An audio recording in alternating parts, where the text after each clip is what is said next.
Hi everybody, I'm Pia from Stitches and Scraps. Today I'm going to show you how to sew a metal purse frame onto this small bag.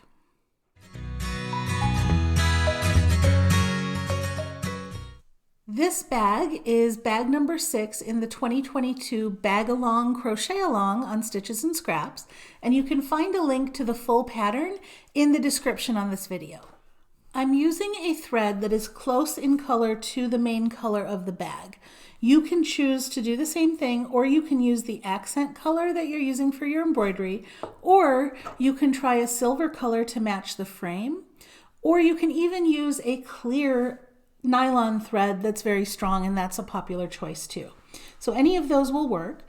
And as far as the needle, it just has to be able to pass easily all the way through one of these holes in your frame. A regular yarn needle is probably going to be too fat, but it doesn't have to be a thin little sewing needle. This is actually a embroidery or tapestry needle that's a little bit bigger. It just fits through the hole, and that's all that matters. So I've started by attaching my thread right near one of these corners. Okay, I've gone with if this is the front panel, this is the right side corner. And I've just sewn it back and forth as though I was weaving in an end. I wove in the tail right near this corner so that it's all ready to go. Now the way the purse frame fits into the bag, if we open up the bag like this, you can see it makes a nice square. Okay, these are our corners and these are our squared edges. When you open up the purse frame like this, it also makes a nice square. And that sits right on top there. And that's how it connects our bag. When it folds down, it pushes these two edges down.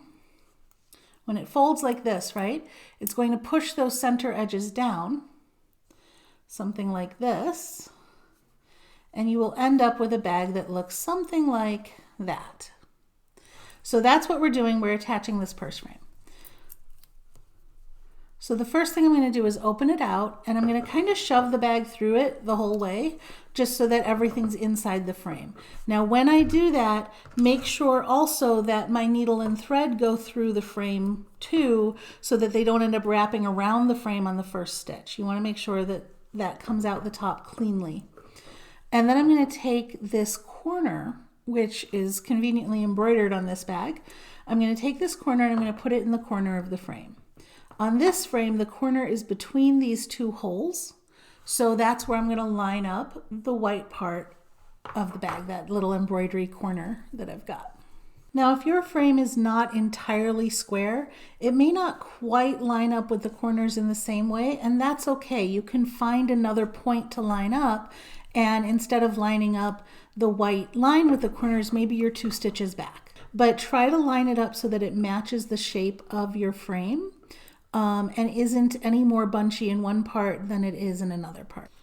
So for my very first stitch, once I have it lined up, I'm already near the corner here. See that? So I'm going to come through this very first stitch under the top of the stitch, and I'm going to come into the hole, so under the top of that stitch, and into the hole on this side of the corner, on the front side of the purse frame.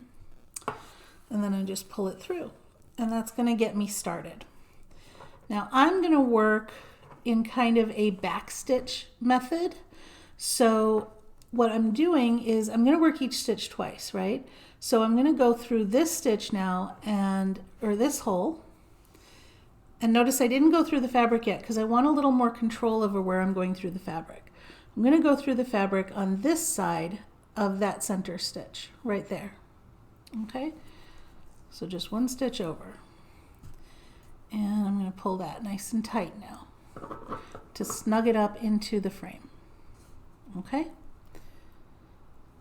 Now I'm going to duplicate that stitch again. So I come through the bag, and then through the frame, up, and then down, through the frame and out through the back of the bag. Make sure you're catching both layers. Okay, nice and tight.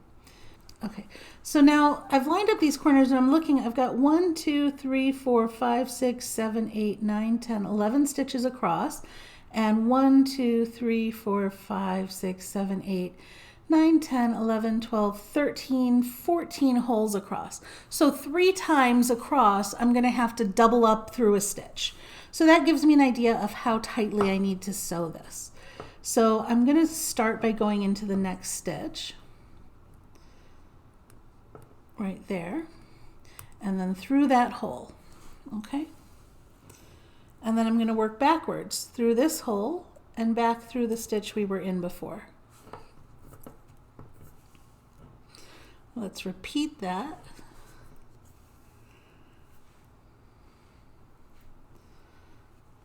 All right.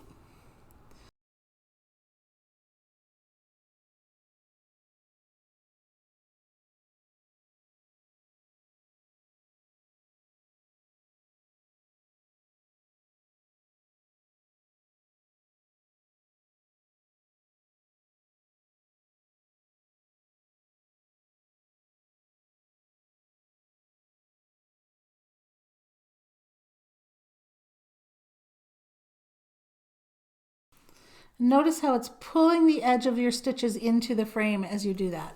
That's what you're looking for.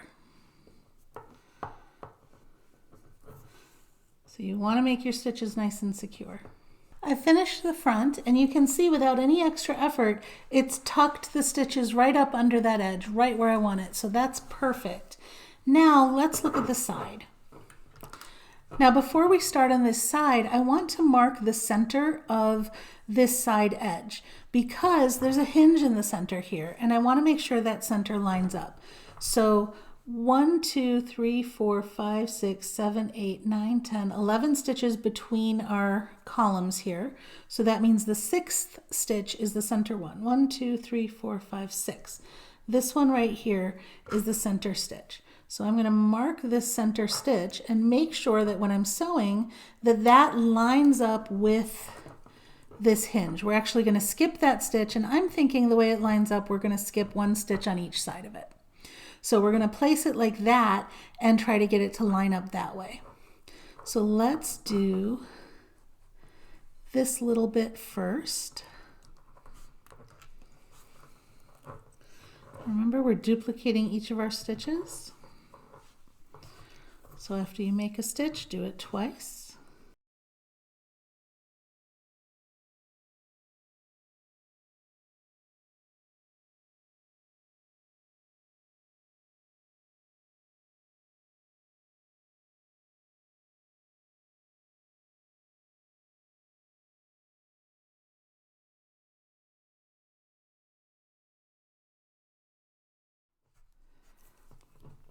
Now I'm going to sew this through a couple of the stitches here, the ones that we're skipping.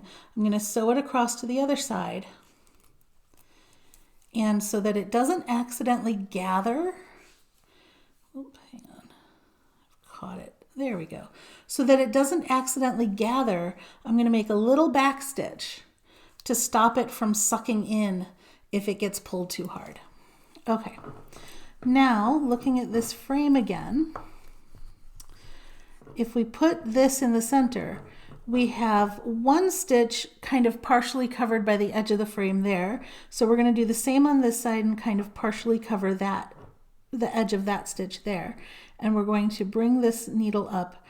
Oh, we want it here, so right here. And actually, I'm going to go a little further. There we go.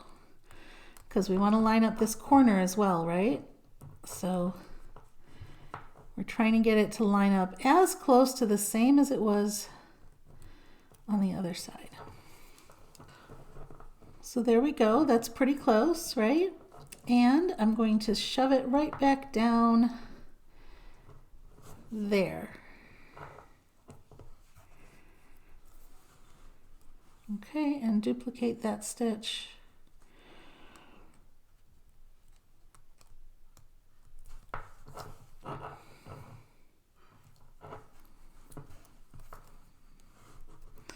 Okay, and then line up this corner again and make the next stitch.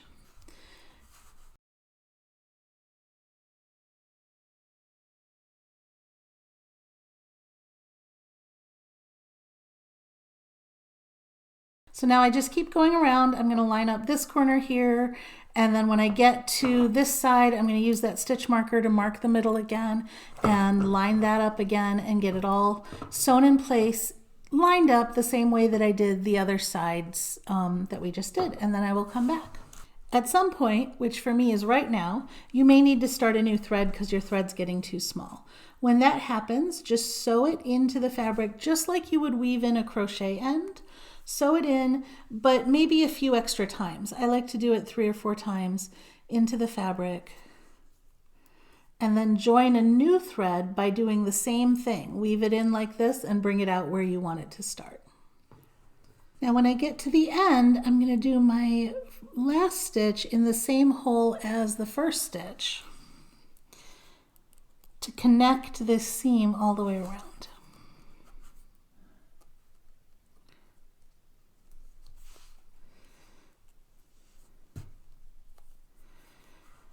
And then before I weave in the ends, I'm just going to check my corners, check that there's no big bunches, and then I'm going to take this end and sew it down in just like we did when we were changing color or changing threads. Okay, once you feel like that's nice and secure, you can go ahead and trim your end, remove your stitch marker, and now we're going to go around the inside of this edge and make sure everything's nicely tucked in. If something like there, a little bubble didn't quite get tucked in, you can take the back end of your needle, you can take that stitch marker, you can take whatever you've got that you can push it under with, and just push the edges under. They'll stay once they get under there because of the seam. Now our bag is finished and we can close it up into this beautiful coin purse. If you enjoyed this video, please give me a thumbs up, share it with your friends, or leave me a comment. You could also subscribe to my YouTube channel for more great videos. Thanks for watching.